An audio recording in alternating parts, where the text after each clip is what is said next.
Not a lot of Italians do speak English. And just because we were used to that, we just translate everything. Every movie, every single movie. Most of the Italians don't know the real voice of Will Smith, of many important actors. Even that some people didn't even know what podcasts were. What was the reaction when you told people that you were starting a podcast business? When you have to explain to your parents what you're doing and you're leaving a very stable job and fulfilling job to something that they can even pronounce. It's like, is that postcard that's something similar to this? They are not famous podcasts, sports podcasts in Italy. I mean, there are a couple. And if you go in, even in UK, they have hundreds that speaks just about the Italian soccer. Comedy, for example, is another outlier. There are some podcasts in comedy, but very few. This is Italian for Sure, the podcast about Italian culture.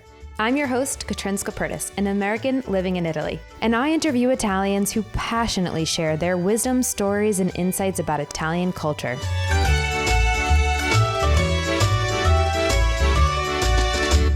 Welcome to Italian for Sure, Francesco. Thank you so much for having me, Catrin. And thank you so much for having me in your beautiful studio, which we're going to get into today.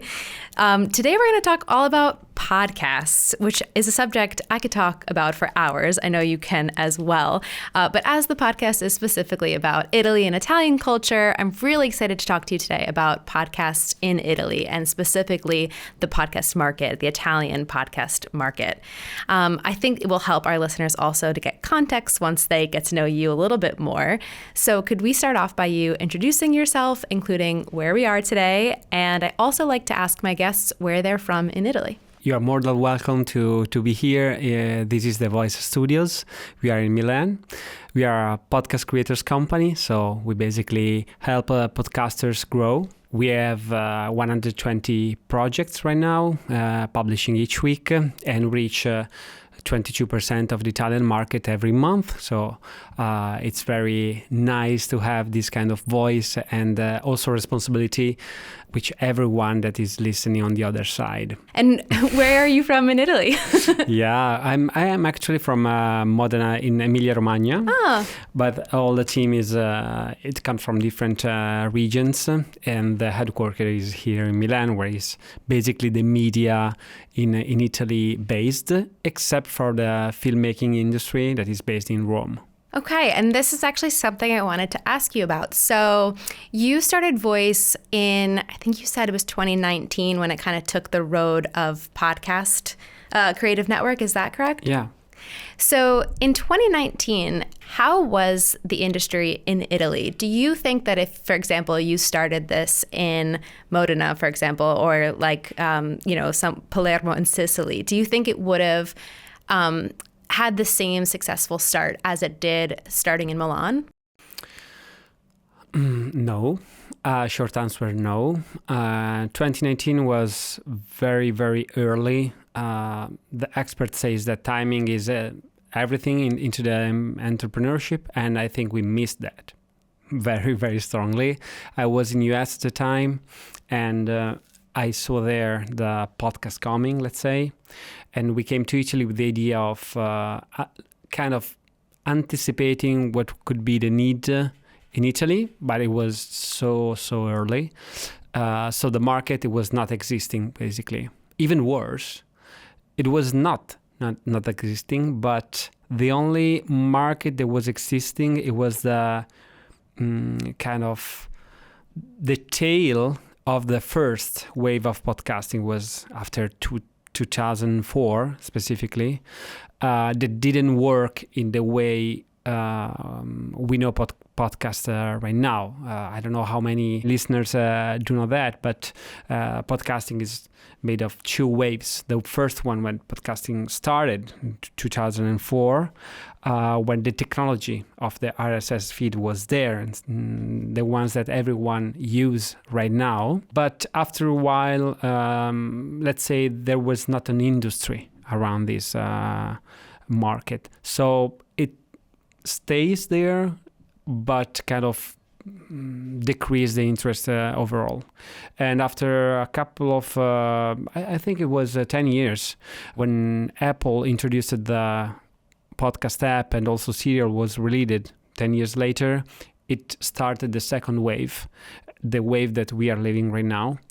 And in Italy, it was kind of in the middle. So we were living in the first failure of the podcasting industry. So speaking about that was very off time because you have to live with the idea that podcasting was not working. In fact, when we started around 2019, we started a couple of years earlier as a tech company, but we can't speak about podcasting. We call that personalized radios because the audience and the investors, etc., didn't know what it was about. And the one who know, they feel like a failed invention, let's say. So it was really, really hard. And then the podcasting changed, obviously. Luckily, we are here because of that. And the business model changes a lot. The way of making money from podcast changed a lot. And so we did. So the current model that we have is from 2021 after a lot of trial and errors. But right now we are very, very excited to bring this model on the table and to work together with creators in creating something new and with an impact. So I think that Milan is the only place to build something like this. All the radios, the most known radios in Italy are here. And so this was the long answer. No, we couldn't do anywhere else. I like the long answer. I like the detail. And, I think you guys are really the only ones doing what you're doing in Italy, as far as I know, in terms of a creator network, which I think is really unique. And you have such a great brand that you've built around this.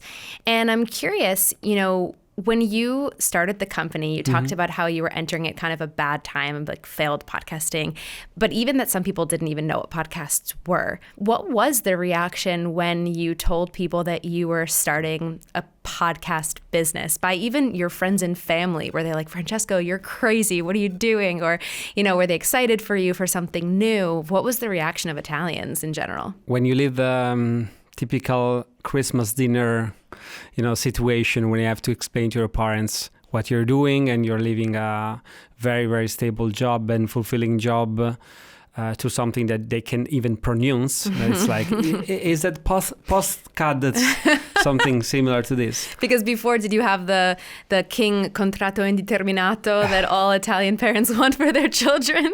I've been very, very lucky in my previous experience. I'm an industrial engineer and I was living in the US. And my boss at the time, I was in Russia before 3 years, and my boss at the time went to US to build another company, and he asked me to come. It was a great corporate there, and they also asked me to be his vice. At the time, I said no, and I didn't know why, because everything was perfect. I have an incredible esteem for him, for the company, so I couldn't understand what was wrong with me, because I can't say I was unfulfilled. I mean, I had a kind of dream job. And so what was missing it was actually I needed something different on my own to create something that wasn't existing at the time. And that was the long shot. So inside the family was something similar, why are you doing this? You have everything you can ask for. And so this reaction was also, paired with the previous experience. Probably, I think this is the most dangerous place. Not the one you hit the bottom, but when you are in that kind of a melty middle, you're kind of floating around. You're not so bad. You have many things that people, also friends or other colleagues say you have a lot, but you are not fulfilled. And it's kind of messy middle. I think a lot of people swim for many, many years before to understand they're going the wrong direction or they hit the bottom, for example. So I was lucky to free myself from this swim. And the years that I worked for this company, and in the night I was working at this project, gave me the strength to to keep my head up when someone was asking, what are you doing, Well, thanks to you, the podcast industry in Italy, I think, has thrived thanks to you and what you've built here, obviously, along with your incredible team as well, I'm sure. But your story, it's not unique. And I say that to just kind of point to Italian culture a bit, in that I have a friend actually who right now, she just quit her fashion job, her job in fashion, that contratto indeterminato, which for our listeners have probably heard me talk about this before, but it's a contract that makes you really kind of protected as an employee at a company. And she told her parents that she's leaving her job in fashion after many years, and she works for a very good company, to take a risk. And she wants to do art therapy. She's been learning about how to become an art therapist, and it's something very new. And her parents are very worried for her, just like, don't worry about me. But I think it's that traditional mindset of Italian parents. I think, and it might not just be Italian parents, I think it could just be generational. Maybe our generation is more open to innovation, trying new things, going out and doing things on our own, experimenting. Whereas our parents' generation, maybe they were just used to, you get a job, you work that job, and then you get a pension. And that's just what you do. Yeah, there's a main difference in the labor market in Italy compared to US, for example, or other countries. On one side, you are for sure more protected. Unions have strong history in Italy, especially like the 70s and the 80s, where the workers were very manual based, and a lot of movements were done in this direction to protect the safety and the health of workers. But at the same time, the evolution went so far that I think it's not so a good thing in some ways, because the work in Italy is very, very fixed. And this is because of that. In US, you have very, very liquidity in terms of you don't have to do what you studied. I think here it's more like you go to school, you study, and then you do that thing. Yes. And if you walk out the door in US, you just pack your thing, go there, and maybe 2 weeks later you're easily employed somewhere else. In Italy, this process lasts really a long time, months, for example. And this is one reason why people feel like threatened by leaving a stable job, because it's very, very fixed. So on one side you are protected, and this is a good thing. But the flip side is you're kind of in this cage, and people are scared to move because of this. Yeah, it doesn't help with innovation. Yes. This is reminding me even of a story in my Italian school. I had a teacher who, when I told them what I did, which for context, actually, I'm not sure if my listeners know, I know you know that I do podcast audience development, which I call podcast marketing here in Italy, because when I say audience development, people look at me like I'm crazy. And I say, maybe in 5 years. Exactly. Then I say marketing, and they're like, oh, okay, marketing. I'm like, yes. But my Italian teacher, when I told her I marketed podcasts, was like kind of rude, in that she was like, well, do you think that's a good job? Because do you really think podcasts are going to stick around? It's probably just a phase. I tried to explain to her it's probably what people thought about the internet. When something is new, it's like, it feels like, well, how long is this going to last? But I think podcasts are here to stay. So thinking about that evolution of podcasts in Italy, what are the major differences you've seen from the start of VOIS to now, back 2019 to now? How has the podcast market in Italy changed? So many things. I think every couple of years, it seems to myself we are doing a different job, a different company in some kinds. We started with branded podcasts, and they're still there, but they're not the thing. Then we moved to editorials, etc. And now it's so hard to do something similar, just in audio. And then came the video part, and it changed everything another time. The same with the way you monetize a podcast.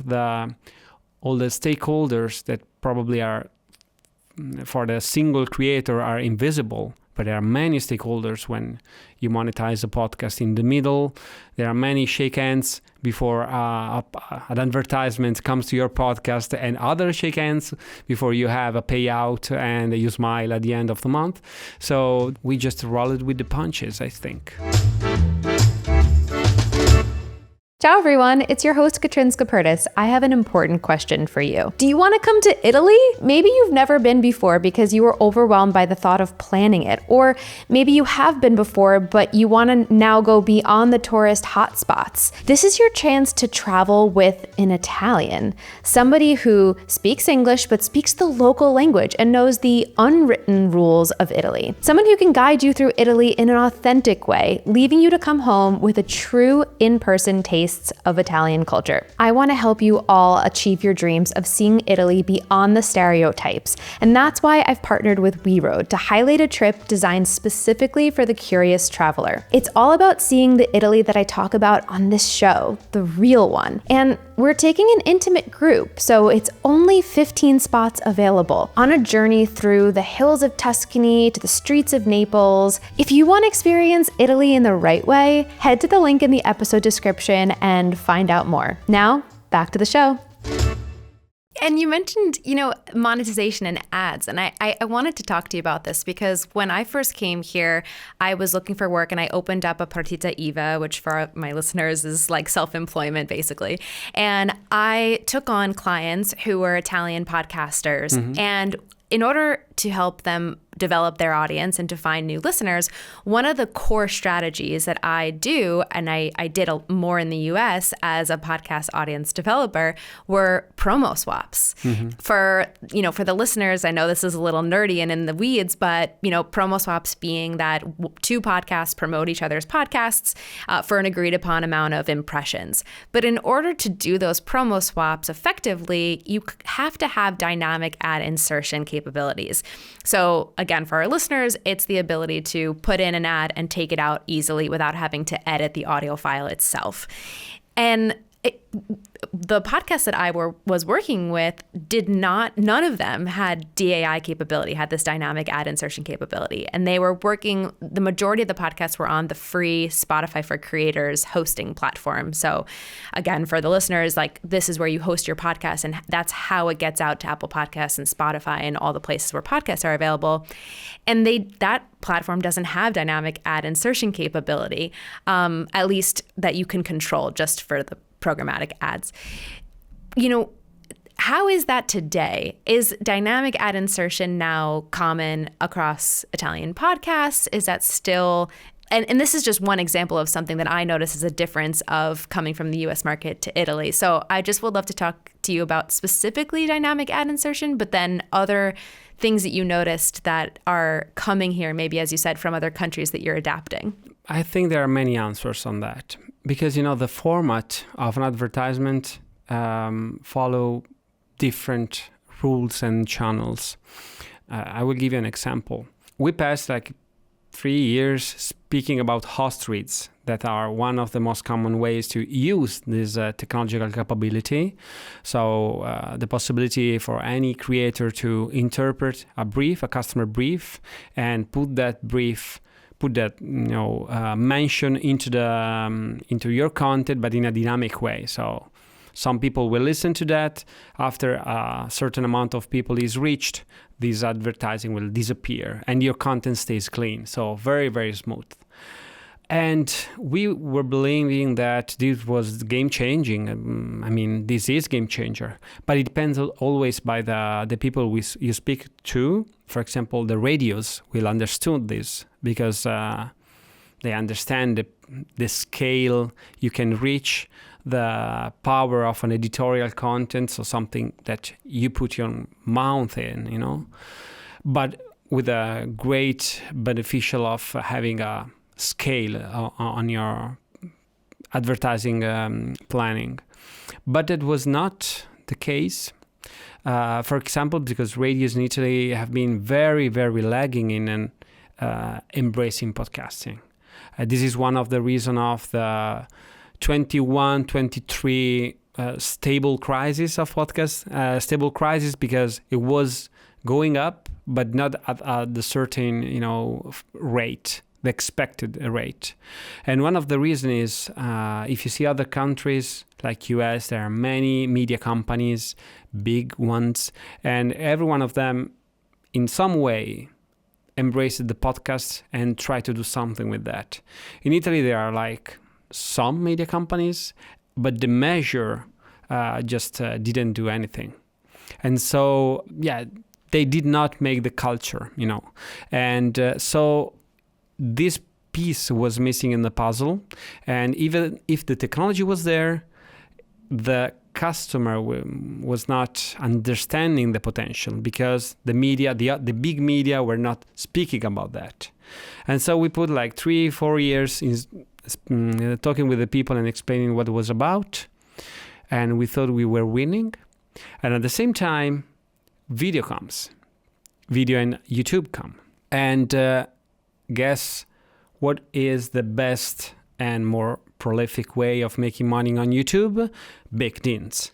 So people that speak, but you have to register that piece of advertising and put that into the content, and it stays forever. That is the opposite of what HostRead was about. So after 3-4 years of speaking with the people and letting them know how it works, then it comes something from the outside that speak another language. And just 1 year from another, we just converted many HostReads into just baked in. Why? Because people were used to buy it, and it was the same language. They were used to that. They had previous campaigns and KPIs to compare. When a customer comes to you, gives you also an idea not only about the budget, but what could be the benefit from this campaign. And if you have to start, you just go with small tests. And you go small amount of money, small tests, some there and some there. If you have history of this kind of campaign, you can be more bold and try to make more specific requests. So that changed everything. And just because we are always active in changing things, YouTube just announced that for this year in the summer they will insert the dynamic insertion also for the video. So is that going to change again? In which direction? I don't know. We'll see in the next interview. But we were speaking in the backstage, and I feel that podcasting, and if you listen to this and you're passionate about this topic, is changing so fast, and there are a lot of excitements specifically in these years, in a couple of years, maybe one year and a half. And I think there could not be a better moment to test this format or just exploit this format and use it to make a career out of it. I think the Italian podcast market sounds caught up in, when I compare to what's going on in the UK at the company I work for now, or what's going on in the US when I speak to my industry friends. It doesn't sound so much like there's a gap and a lag in, DAI happened already in the US and now it's coming to Italy. It sounds like what you're going through even with video and, baked in was better, but now DAI is coming to YouTube. It sounds like Italy's kind of caught up. I'm curious about what you mentioned with the radio stations and the sense of competition. You said the radio stations didn't really adapt to the sense of podcasts, where in the US, actually the company I was working for was a major radio station group. And that was actually where most of the podcasts were coming from, was right out of the radio stations. And I noticed that here, even going back to talking about promo swaps, when I tried to set up promo swaps with some podcasts that had the ability to do so, even feed drop swaps, which didn't require dynamic ad insertion, so one podcast dropping an episode into another podcast and vice versa, there was this sense of competition that you didn't want to do it with a podcast that was anything similar to your podcast. Where in the US, where I came from, that market, there wasn't that sense of competition. It was the sense of like, we can all grow together. If you have a health and wellness podcast and I have a health and wellness podcasts, then it makes sense to do a promo swap because our audience is aligned.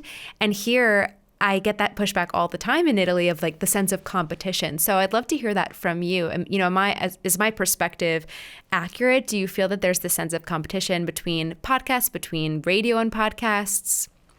It's very accurate. I believe it's soccer is one of the most followed sports in Italy, and when you see some matches, especially the matches that are close from team sports team that are close to each other, like Juventus and Turin, from the same city, the competition, the challenge is at the highest level. Sometimes I hate Fights outside of the football stadiums, so the soccer stadiums. Yes, also. And for some reason, if one of the team plays someone abroad, for example, the other from the same city will reject the victory, will stays with the other team. You know, we are still Italians, but it doesn't work, and all the other part in Italy probably we stays with the Italian team, but not the one coming from the same city. And it's from a very, very ancient behavior where if you compete from the same resource, you are a competitor. So if you live in a small space and the resources are finished, I eat, you don't eat. And this is very valid for the small places, the closed spaces. Probably in US and other countries where the market is kind of infinite, because English is a great conveyor of messages. This doesn't happen because there's space for everyone. But the feeling of having slicing the same cake, not enlarging the cake, but just splitting the slice, this is the reason, I think. And it's wrong? Yes, it's very wrong. But it's something that you have into mind, and it's difficult to explain to people how it could be beneficial to both of the projects to do something like that. It's something we try every time. Luckily, as a network, we have a very, very important entry point with all the people. We are not just kind of a network. We grow them, we are with them, we teach them a lot of things. So it's not very a cold network when we send the payout, we are with them. And this helps a lot doing all this stuff, but you have to explain, and it's very hard. Everyone knows each other, but we need to jump into it and facilitate the conversation. Try to speak with him. You have this contact, is part of the network, you have the number, but you will never call. So we have to do the call.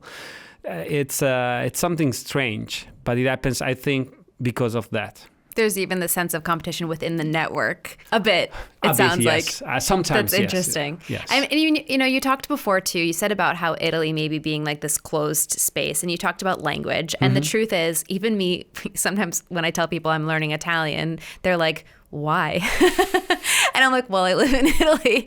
And they're like, "Oh, too bad it's not like French or Spanish or something, a language that's spoken in other countries," because it's true. Like, for example, Italian is only spoken here. I don't mind. I love Italian. I love the language. I love the culture. But, thinking about that when it comes to the podcast market, because a podcast is based off that audio, it's based off that language. And maybe we can talk a little bit about AI conversion to different languages in a bit. But how have you noticed, whether it's the language, the fact that, Italian is only spoken here, where, say, Spanish is spoken in, Central and Southern America and Spain and other places, and French is spoken in, as you said, like South Africa and also Switzerland and other places. Other than just language, how does the Italian podcast market differ from other markets around the world? But also, how is it the same?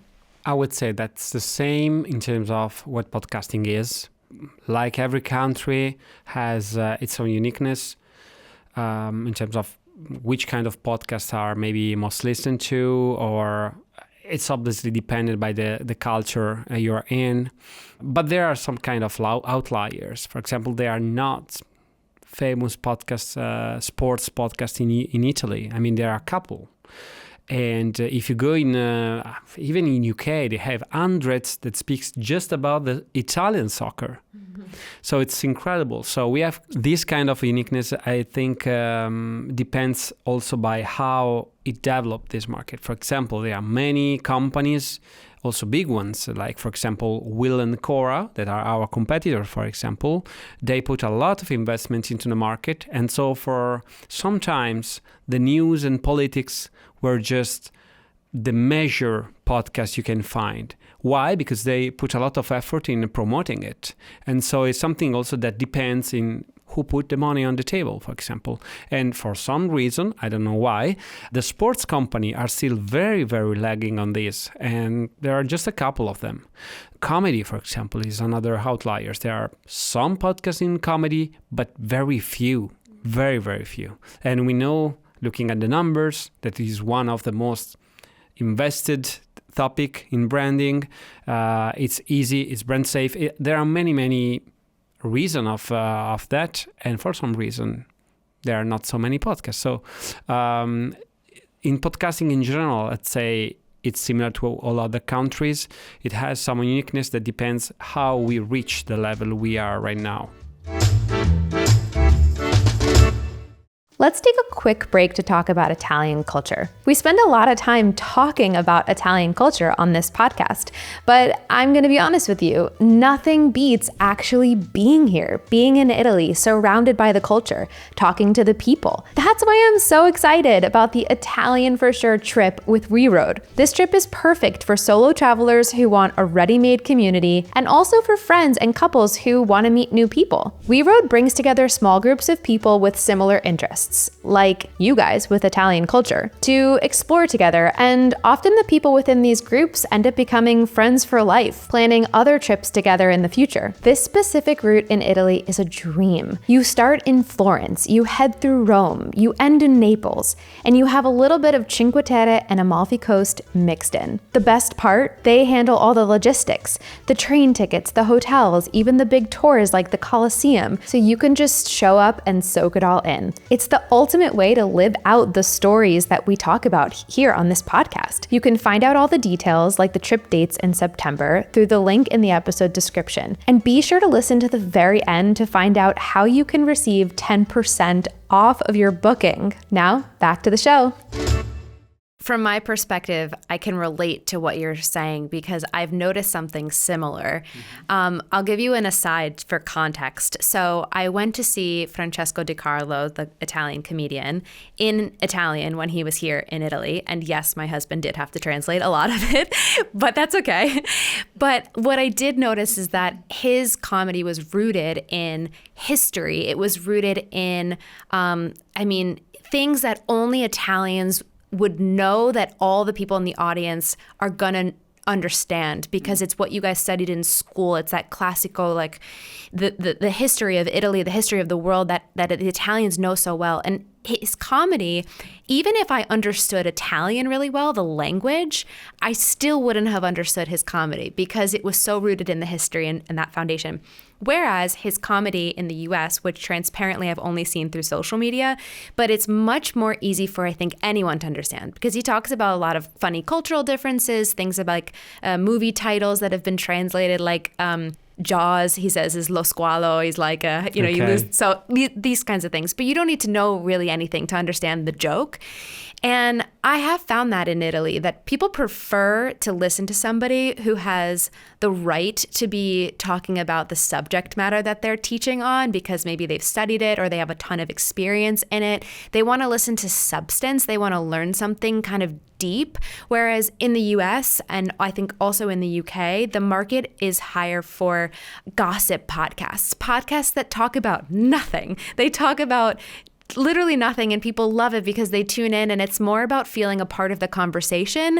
But if you really narrow it down, it's almost like a waste of time kind of podcast. A podcast, like you said, like a comedy, just for nothing. I think Italians love that substance. They want to learn something. I mean, am I on the right track in thinking that? Yeah, it could be. I don't have a complete answer on that because it depends very much on the offer. There's a sentence that I quote usually from my friend Marco, who was a director of Prime Video Italy, and he always says that in media is the offer that creates the demand.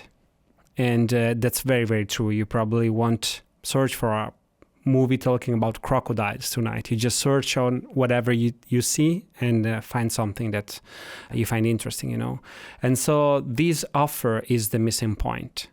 It's defining the consumption in Italy right now. For example, on the comedy side, there is not so much a stand-up comedian culture.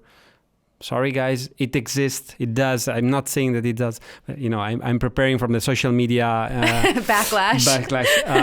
But compared to US, where you're very, very used in this kind of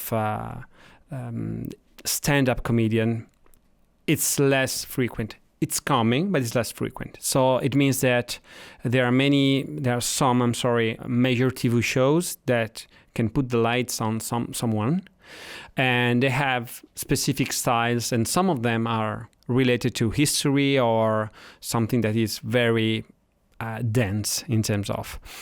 So maybe there are many others that are very, very light, but I don't know them because they can't emerge yet. The same is for the gossip. I see, for example, one of the major, I don't know if you call him a podcast, but it's Fabrizio Corona. It's a controversial personality that comes from the entertainment world. And he was in jail. He was blackmailing people, but this is Italy, so he's on the spot again. So he made a lot of episodes on YouTube. Some of them were private, and a lot of people paid the subscription to see the second part.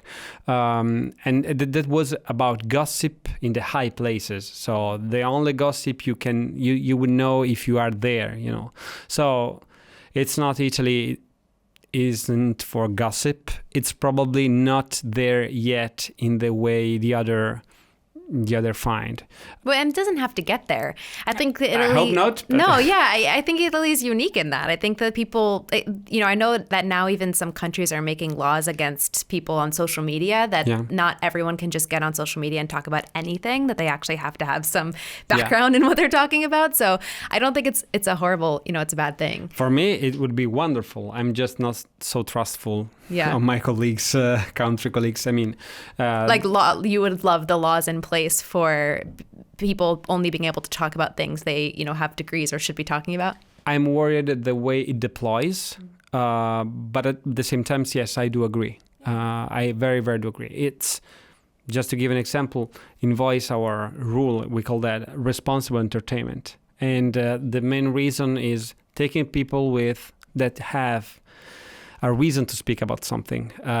Internet is just very, very sloppy with all these AI stuff, and everyone can say something, and so many fake stuff are continuously diffused through social media. So what we try to do is taking people that have a degree on that, or just have the expertise matured in years to talk about that. So I agree with that. I don't know if there's a clear way to fix this, because you should really check every Instagram profile and see the context, and so you have to say yes to that.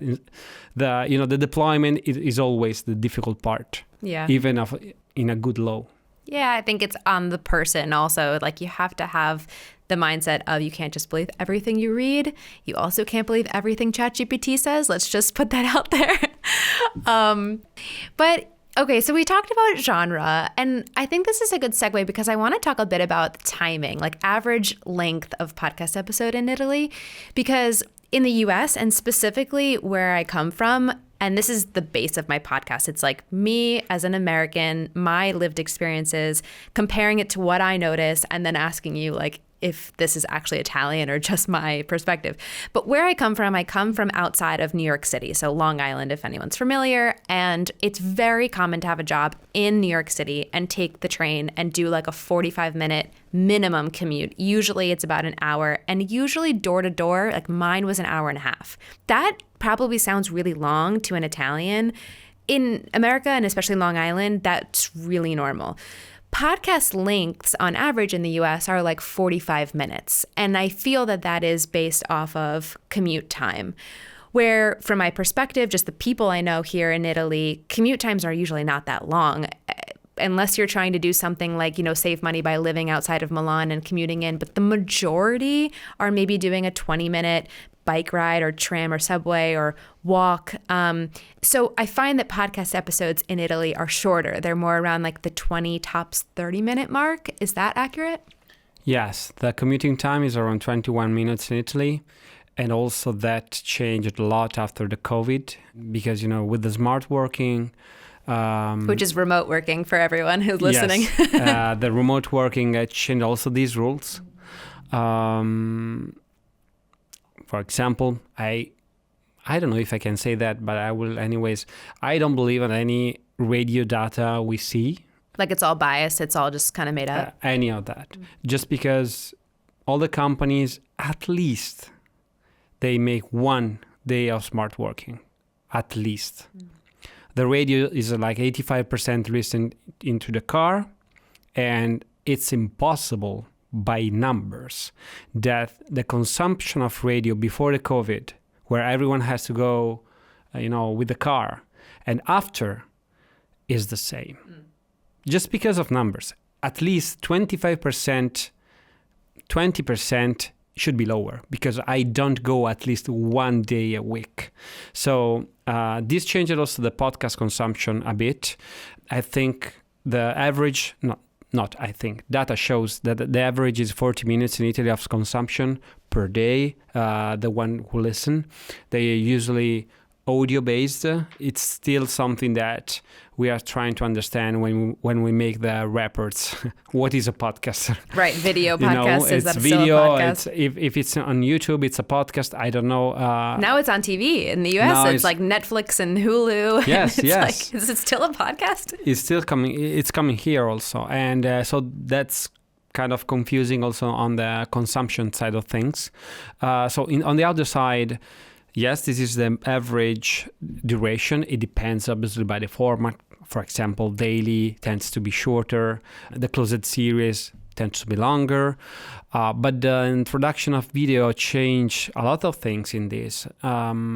Because one of the best characteristic of podcast, the audio podcast, was the kind of intimacy, the sense of intimacy they give to you. And that's because you don't have to use your eyes, you're on your own, you're just walking, and you feel the podcast physically with the headphones, so it was you. And you had this sense of speaking not one to many like the radio, but 1-to-1 to me specifically. And this was a great upside. But flipping the coin, it was a great downside because it just was personal.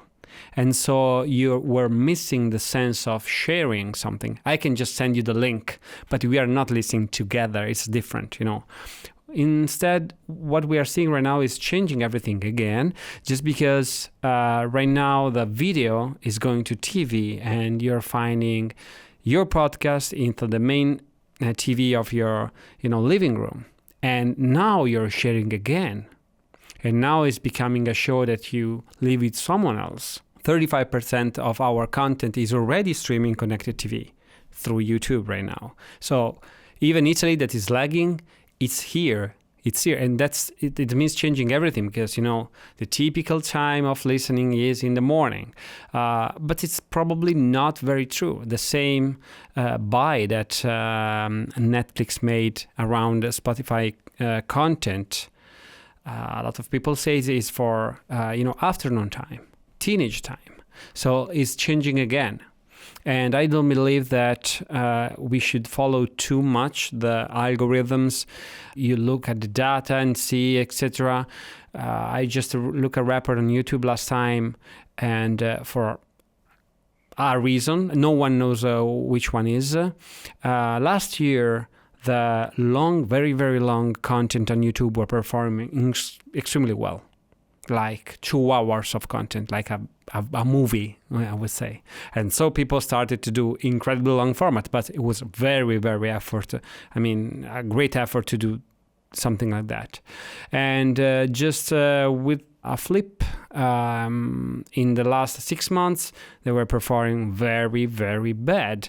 And the 20 minutes content were just skyrocketing comparing to the 2 hours content. So I don't believe we should follow, blindly the algorithm selections, because you never know. You should just follow what you love. So if a podcast is 20 minutes, but you feel you need 5 more minutes, I always say it should last as long as a good story should last.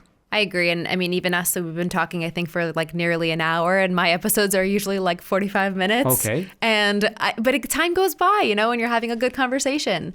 And, you talked about audio podcasts, and this, leads me into something I wanted to talk to you about, because something you mentioned was specifically sharing of listening to the podcast.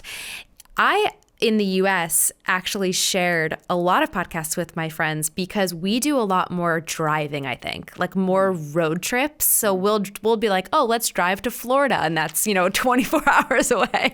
Why not? Whereas here, I think you guys are more about like public transportation. And I actually know a lot of people who don't even have a driver's license. So